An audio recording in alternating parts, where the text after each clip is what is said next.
وسع يا ابني انت وهو، الزعيم وصل. وانا اللي بقول عشان اضرب الضغط وبغسل الكلى غسيل، انا صليه طبيعي في بيوتكم. يقولوا عليا مر، يقولوا عليا اسود، بس وقت الفطار الكل بيجري عليا ويسيب الكل.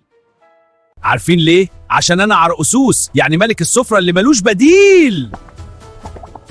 لو فاكرين ان انا اعداء تبقى غلطان، احنا العركسوس والصوبيا لما بنتجمع في كوبايه واحده بنعمل عظمه.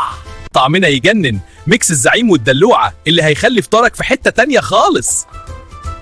جربتوا تحطونا على بعض قبل كده؟ الميكس ده هو اللي بيروي العطش بجد، جربوه وقولوا لنا الطعم صدمكم ولا لا. انا الارتواء بعد التعب، رشفه واحده تغير المزاج، خدني على مهلك. وفي النهايه يا لوزاتي، يا رب يجعل رمضان كريم علينا جميعا وتفضل سفرتكم دايما مليانه بالخير والبركه. ما تنسوش تعملوا لايك وشير للفيديو لو عجبكم، وتشتركوا في قناه وصفات كنوز الطبيعه عشان يوصلكم كل جديد وحصري. رمضان احلى معاكم، واستنوني في فيديو جديد وحكايه جديده. سلام.